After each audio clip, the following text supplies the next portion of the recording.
हरिओम, राम राम। उत्तर प्रदेश के मुख्यमंत्री योगी आदित्यनाथ जी ने जो जनसंख्या नियंत्रण कानून के लिए लाने के लिए विधानसभा में प्रस्ताव रखा है और उन्होंने कहा है कि कोई जो एक बच्चे पैदा करेगा उसी को सरकारी सुविधाएं मिलेगी, उसी को चुनाव लड़ने का अधिकार मिलेगा, बाकी किसी को नहीं।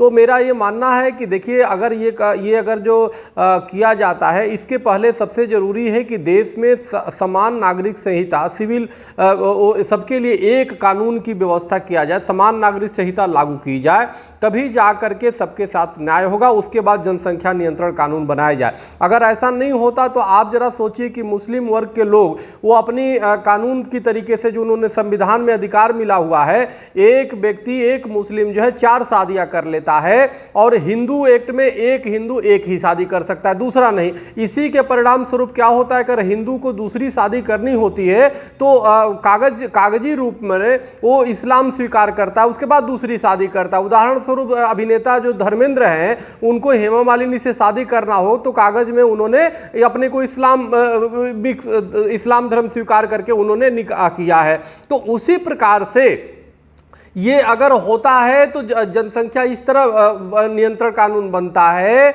और प्रदेश स्तर पे तो ये ढाक के 3 पाग होगा। इसका कोई लाभ नहीं होगा जब तक पूरे देश में कॉमन सिविल कोड लागू नहीं हो जाता, जब तक सबके लिए एक कानून सबके लिए लागू ना कर दी जाए कि भाई हर व्यक्ति एक ही शादी करेगा। नहीं तो इसका परिणाम क्या होगा, हिंदू तो एक बच्चे पैदा करके अपनी नसबंदी करा लेगा कि हमें सरकारी सुविधाएं मिलेगी, मुस्लिम करेंगे नहीं, और मुस्लिम एक जो है 4 शादियां करेगा तो उसके तो 4 बच्चे ऐसे ही हो जाएंगे। दूसरी तरफ हिंदू अपनी नसबंदी करा जाएगा तो हिंदुओं की संख्या तो ऐसे ही कम हो जाएगा। और इस कानून का वही परिणाम होगा जैसे पिछले दिनों उत्तर प्रदेश में धर्मांतरण कानून बनाया गया, अध्यादेश लाया गया जो भी, और इतना कमजोर कानून है जिसके परिणाम स्वरूप क्या हुआ देखो, मुख बधिरों के और हजारों लोगों का धर्मांतरण हुआ। क्या रुका? नहीं रुका। उसका कारण यह था कि एक तो प्रदेश में इस तरह की एक बस चुनावी स्टंट बन के रह गया। इसको अगर मंशा साफ है तो केंद्र में मोदी सरकार की प्रचंड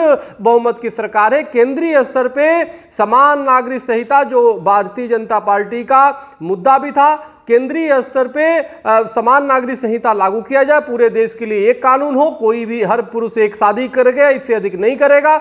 उसके बाद सबके लिए 1 या 2 बच्चे का प्राविधान किया जाए, सबके लिए उसी अनुसार सरकारी सुविधाएं देने की व्यवस्था किया जाए और सबको कड़ाई से लागू किया जाएगा। ऐसा नहीं कि एक व्यक्ति एक बच्चे पैदा करके और नसबंदी करा ले तो उसको सुविधाएं मिलेगा, पता चले दूसरे तो कहेंगे नहीं हम तो पैदा करेंगे, और परिणाम स्वरूप क्या होगा, 5 साल 10 साल के बाद उनकी संख्या कई गुना बढ़ जाएगी। फिर वो जो चाहेंगे वो अपना संविधान में संशोधन करा लेंगे, जो चाहेंगे वो कर लेंगे, तो हिंदू तो ऐसे ही खत्म हो जाएगा।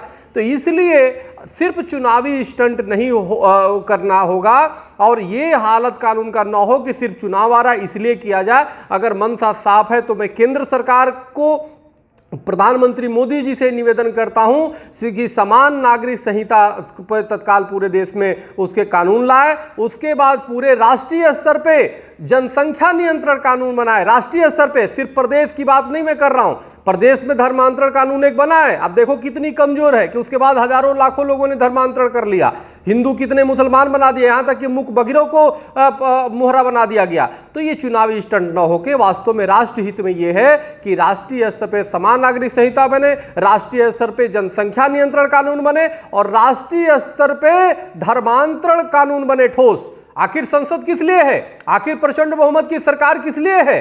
क्या सिर्फ चुनावी स्टंट करने के लिए है? तो इसलिए सिर्फ काम करें तो वास्तव में मन से, और ये तो कहीं हिंदुओं के लिए आत्मघाती न हो जाए, ये बड़ा चिंता का विषय है। जनसंख्या कानून बिल्कुल बनना चाहिए, हम उसकी समर्थन करते हैं, लेकिन समान नागरिक संहिता बने, फिर जनसंख्या कानून बने और पूरे देश राष्ट्रीय स्तर पर बने और उसके लिए कड़े प्राविधान हो। ये नहीं कि जो चाहे नसबंदी कराए, जो चाहे न कराए, फ्री हो जाए, ऐसा नहीं। सबके लिए अनिवार्य किया जाए, सबके लिए अनिवार्य किया जाए, नहीं तो हिंदुओं की संख्या ऐसे ही कम हो जाएगी और दूसरे मुस्लिमों की संख्या बढ़ जाएगी, औरों की संख्या बढ़ जाएगी, फिर न देश रहेगा न धर्म रहेगा।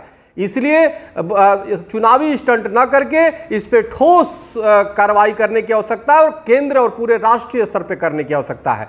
बहुत बहुत धन्यवाद। हरिओम, राम राम।